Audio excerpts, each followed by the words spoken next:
السلام عليكم ورحمة الله وبركاته. ازيكم يا حبايبي؟ عاملين ايه؟ يا رب تكونوا بخير.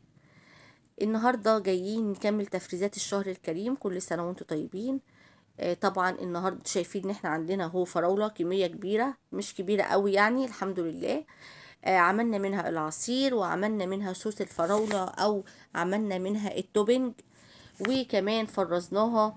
فحطيت انا او ضفت اضافة حلوة قوي للعصير، بيدي قيمة غذائية اكيد كلكم عارفينها، لان ولادنا ما بيحبوش البنجر او يتحط او ياكلوه حتى كده. فاحنا قلنا نستفاد بيه ونعمل بيه الفراولة بتاعتنا. هنا جبت 3 كيلو من الفراولة، و يعني زي ما تقولوا نقطها كده. خدت الجامدة كده على جنب في الطبق اللي انتوا شايفينه ده، والطبق التاني حطيت الكمية اللي هي طرية شوية. وهنشتغل في الأول في الطبق اللي هو المغسول النضيف اللي زي الفل ده. هنعمل بيه ايه؟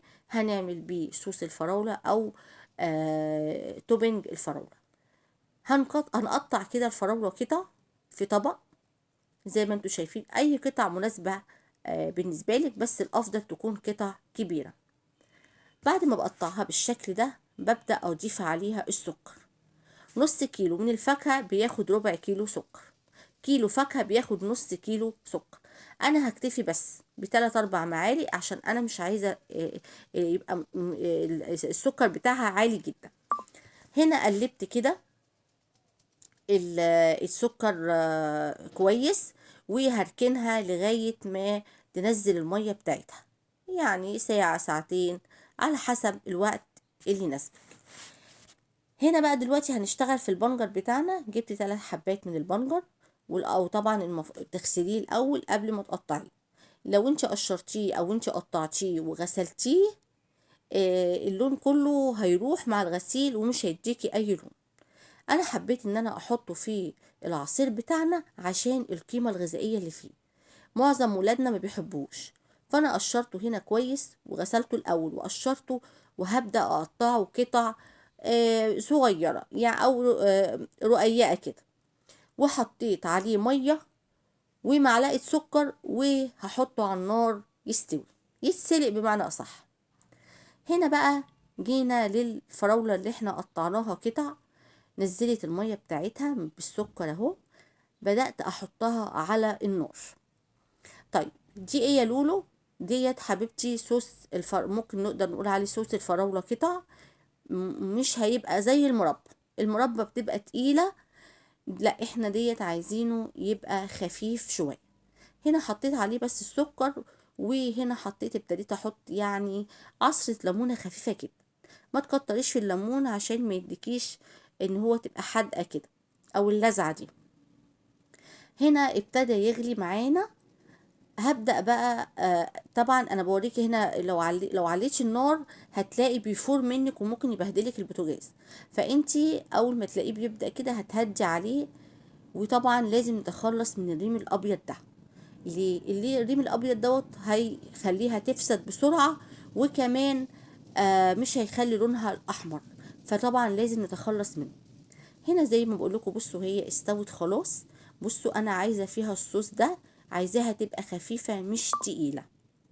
انا عامله كميه صغيره، عايزه يبقى تبقى فيها كده الصوص ده مش زي الفراوله، مش زي المربى. هنا ابتديت احط كيس فانيليا، طبعا بتديها ريحه حلوه جدا. وكده خلاص انا طفيت عليها. انا بوريكم بصوا اهي.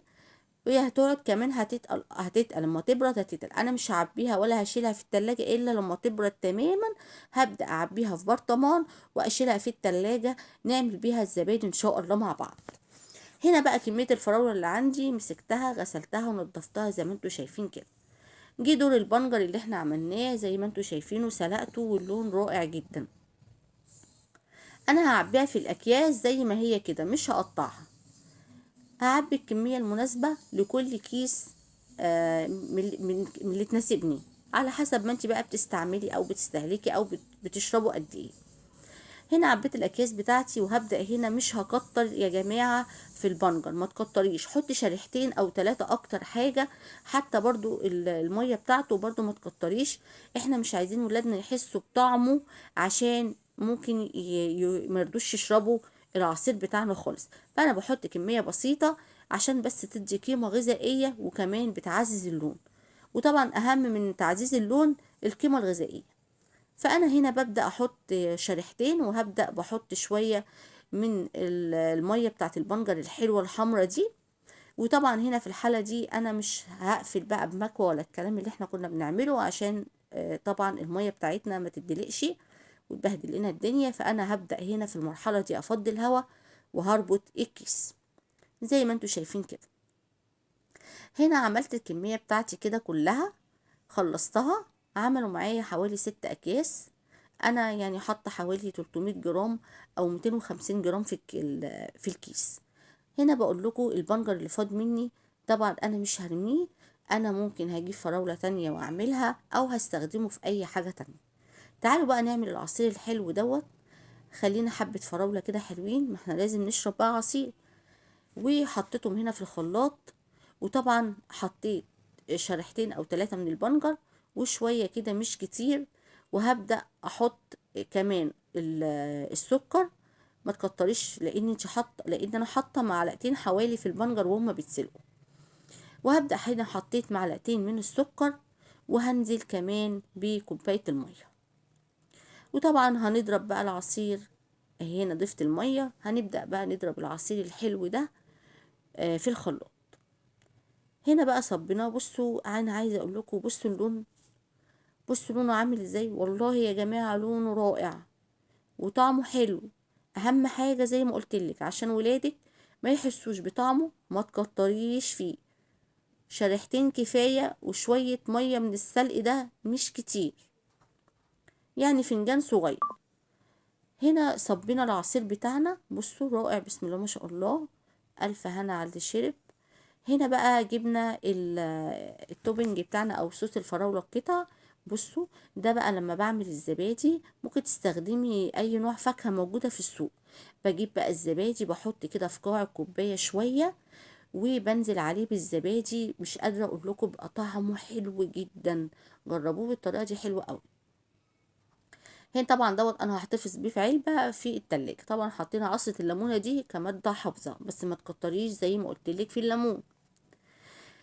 هنا خلاص خلصنا التفريزات، وادي الاطباق بتاعتنا اللي احنا عملناها. انا عايزه اقول لكم الطبق الفل اهو بتاعنا اتكسر، مش مشكله هغيره. كده التفريزات بتاعتنا خلصت. ايه رايكم؟ يا رب يكون الفيديو عجبكم، والسلام عليكم ورحمه الله وبركاته.